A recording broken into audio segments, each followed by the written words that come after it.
Not content with your content? You've come to the right place. The Discontent Show with Joe Kuzma.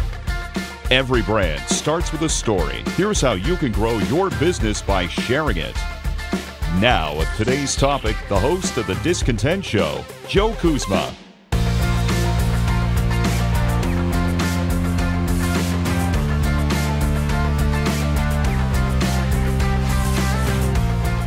Hello, everyone, and welcome to The Discontent Show. My name is Joe Kuzma, and as usual, I'm here with some tips and tricks, hints, and trends with content marketing. But instead of me telling you all of these things today, I have a very special guest who has joined me today, Xenia Muntean, co-founder and CEO at Planable, and Xenia was recently recognized on the Forbes 30 Under 30 list, the top 100 Forbes Women Entrepreneurs, and she also spoke at the Cannes Lions, which is the largest gathering in the creative marketing community. She's pretty much been there and done that, as you could hear from everything. So I want to welcome on Xenia. How are you doing today? Thank you so much. Doing pretty good. Thanks so much for inviting me on the show. I'm excited to do this. Yeah, me too. And we're both very busy people, so it's been a process to get this done. Yeah, and I'm always talking. I'm always talking and telling everyone about stick to it or try to get the schedule. And this is kind of a segment based on both of our busy schedules and making sure we fit this in a certain time frame.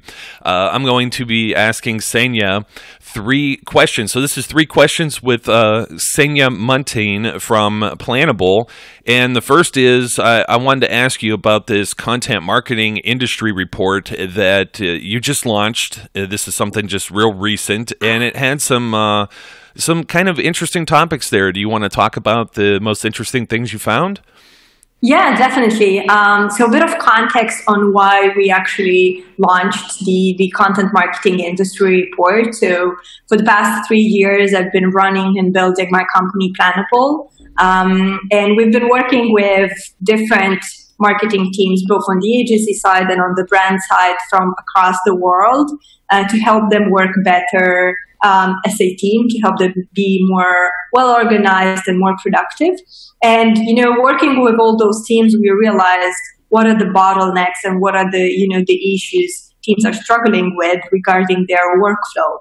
But we wanted to actually, have some evidence on that. Not just, from our own experience and from our own point of view. So that's why, we did this research and we talked with more than 200 marketers, and, we interviewed them about what their processes look like behind the content marketing work that they're producing. So we wanted to shine some light on what happens behind the scenes of content marketing.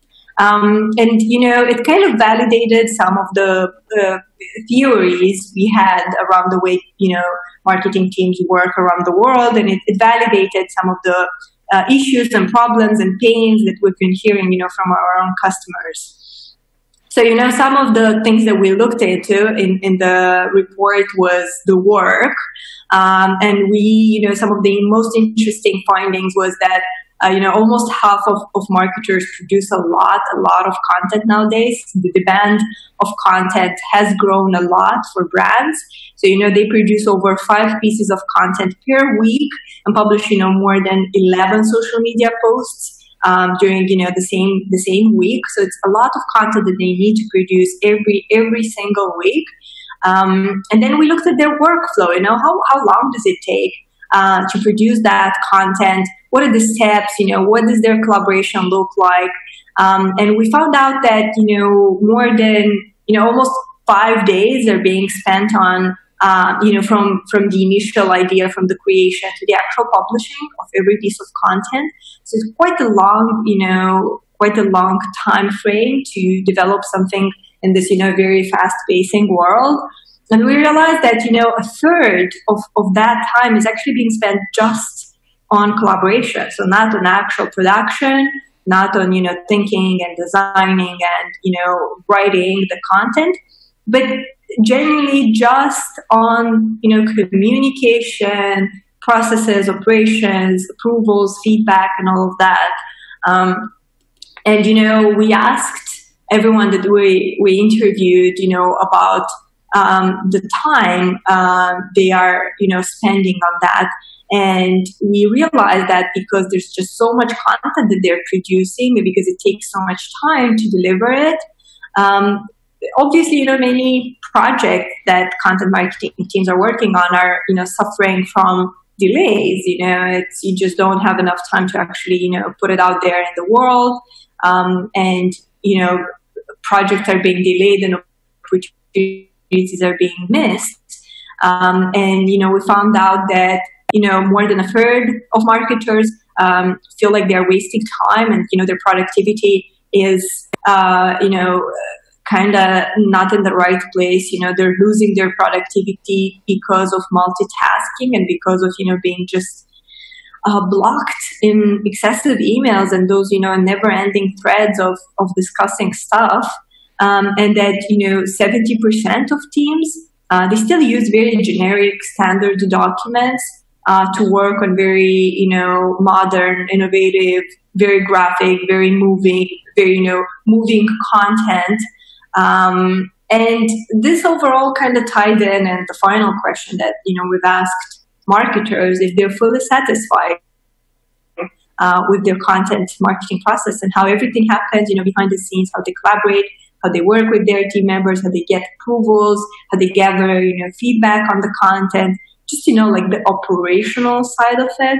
And, we found out that was a bit shocking to us, that, only 7% of marketers are actually fully, truly satisfied with their content marketing processes. So those were kind of, there's many more insights that we discovered in the industry report. But those few that I covered, I think those were at least the ones that impressed me quite a lot. Yeah, now you could see why I had Xenia join us on the show, because, these are things I'm always talking about. And a lot of times you're dealing sometimes with small teams. In her case with Planable, a lot of times, you're dealing with even larger companies that are producing even more content and have fully dedicated teams. And basically where you're coming from is a standpoint of what I'm always saying, how can you be efficient? How can you manage your time best, save time, obviously, which also should save you money, save you stress, make you happier in the end and happier with the results. I mean, it doesn't surprise me that you said it was such a low percentage of marketers that are, satisfied. And, you brought up something that I'll be bringing up in a future episode too. A lot of times when I'm dealing with this and I'm managing different teams or working with other, working with clients, because a lot of times, they'll outsource something to maybe like someone like myself, or I'll be working with a team of people in marketing and things need to get approved and this and that. I mean, email is just the worst. I mean, I almost don't want to deal with email ever. And that's kind of, where Planable comes in here. So, and I know you just, you put out an ebook, and we'll be talking about how you could get that later in this episode. But, based on those findings, what do you feel content marketers should do to build the right workflows in order to, maybe refine this process, and maybe we have some happier marketers out there? Yeah, that's a very good question. So I've been talking about this principles, this core principles of building, proper, efficient processes for content marketing teams for a while. And I finally managed to put everything in writing in this ebook, the Manifesto on content marketing teams. And I talk in the book about 3 core principles that you need to keep in mind. So it's kind of like a framework to help you just, build a team that is really productive and really efficient. And those 3 principles are clarity, coordination, and efficiency. So whenever you're building a team or whenever you're trying to improve your content marketing team processes, you need to make sure that, everything is clear. Everyone has easy access to information.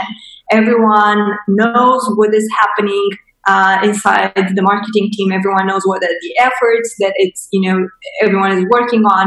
And you have to have clarity over the content. You need to be able to look at the content and understand how it's going to look like in the end. So it's really important to have like this transparency inside the team, but also this level of visibility over your content, over what's happening, over the efforts and the projects that you're leading at the moment. And then the second one is coordination. So you basically need to find a way to make your team work very well in sync, and especially with teams, that are scattered across borders and time zones and business units. And it's just very, very important to find a way to collaborate in an efficient way and in a way that just aligns you internally with your team, and that everyone is following the same goals, everyone's kind of pulling together in the same direction, and everyone is moving things forward in the same direction. And then the third one is efficiency, just cutting out tedious tasks, finding ways of, optimizing your time, and being able, to just save as much time as possible, automate things, and just be as much, have this mentality and this framework that is focused on productivity first. I think that's, important to understand how in every stage of the content marketing workflow, in the research phase, in the strategy phase, in the production phase, in the post-production, like the publishing phase and the promotion phase, how can you build productivity and efficiency in all those phases? And I think those were the kind of the cornerstones of this book. And I talk quite a lot about how can you implement those principles, how can you actually build those principles inside your team, and what can happen if you do not build a team that is coordinated, efficient, and everything is clear. So yeah, that's kind of what the book is in a nutshell. Yeah, I mean, and that sounds, I love numbering and labeling things like that. And of course, I always talk about 5 pillars, and one of mine is an ebook too. So, Xenia is just following in the same, falling right in line here with what I'm always, preaching to the audience here. But finally, third question I would want to ask, how would you define a content marketing workflow that could support the level of content being produced? And just to kind of put that in plain terms is, some folks, some businesses, they may not be producing as much content as you said, earlier, maybe 11 per week. And I even see some of the businesses that use Planable, such as Wendy's, for example. I know they're posting almost every few hours. It's got to be, there's got to be a big team working on this, and it's got to be efficient in order to do that. But even if you're only planning on something once or twice a week, what is the best type of content marketing workflow for the level of content being produced? That's a very, very good question. So I think, and you're not going to like my answer because it depends. It really depends on the type of team you have. If you have approvals, if you need approvals, like formal approvals, if you need feedback, if it's just one person working, what type of other roles are involved in the team? But, if you have more than just, a copywriter, if you have designers, video producers, what exactly is the type of content that you're producing?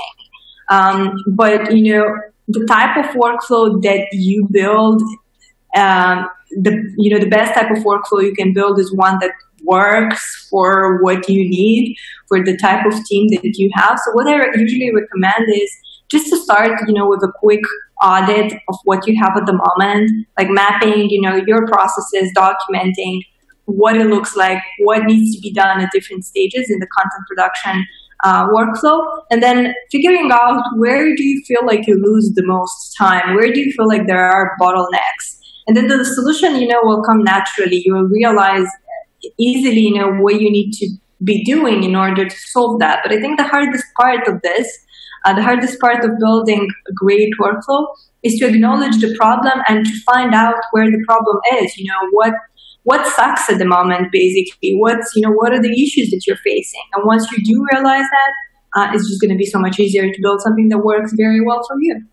Yeah, I think that's an important part too. You mentioned two things that really stood out there for me. I mean, one is approval process, because if you're not your own boss or like a one-man band doing all this on your own, then you may have delegated or outsourced this to someone else, and based on a trust level, you may not want them to just post anything and everything. I can't imagine, like Wendy's was the great example, because they try and use a lot of humor in a lot of their posting, even with the chicken sandwich thing that was going on not too long ago. And tapping into things that are viral, and very many times on social media things are spur of the moment, whereas there's some old school email people out there that they're tough to get a hold of, and you may have to wait a few days for an approval. So as you said, what sucks is identify what the hang up is there. Obviously, the type of content, if you're just doing like a photo or something, that's very almost organic that you could take from just your phone, it's a lot easier to put some words to that and get that through the process than if you have an actual video project where you're doing a script and you have to shoot specific things, and there's a lot of time involved with that. So very good points there, Xenia, and I do appreciate you. Those are our three questions, but I do appreciate you taking some time out of your busy schedule to join me today. And I would like you to, let all the listeners out there know how they can follow you, and also discuss where they can find your ebook. Yeah, definitely. Well, thank you as well, Joe, for inviting me on the show. It's been a pleasure to chat with you. And regarding Planable and the ebook, you can find us on planable.io. And yeah, you can find me on LinkedIn. That's where I spend most of my time. And the ebook definitely on our website. So I really encourage you to give it a quick read. It's 38 pages, so it's going to be a quick and pleasant read. Excellent. And yeah, by all means, go over to the site. Once again, that's planable.io.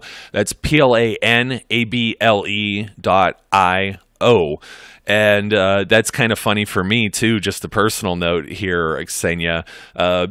Ohio State football fan here. I live in Ohio here, stateside. So we always say OHIO. So it's, we're in the middle of football season. So I thought I would put that little plug in there, whether or not I alienate some of the listeners out there. So thanks for joining me once again. And folks, as always, I'm always encouraging our listeners out there. First, don't forget to like, comment, subscribe, or leave a review no matter where you're listening. My name is Joe, and until next time, I encourage everyone to be safe, be good, and I'll catch you later. Hi folks, this is Joe Kuzma. No, don't worry, you're not hearing things twice. I'm just here to say, from the bottom of my heart, thank you for listening to today's show and being a follower and subscriber of the Discontent Podcast. And I want to remind you that if you're interested in more information about all the various things it is that I do, whether it be about this show, content marketing, or you want to ask a question, you may visit me at joekuzma.com. That's JOEKUZMA.com. Or you can follow me as well on Facebook. Make sure you get the page and not the personal profile. Sorry, it's only for friends and family. Also on Twitter at Joe_Kuzma, LinkedIn or Instagram. Also, don't forget, if you haven't already, subscribe, whether that be on iTunes, YouTube, or your favorite podcast provider, so you don't miss out on any of the great episodes that we have. Once again, thank you again for your support, and I look forward, as always, to speaking and interacting with each of you again soon.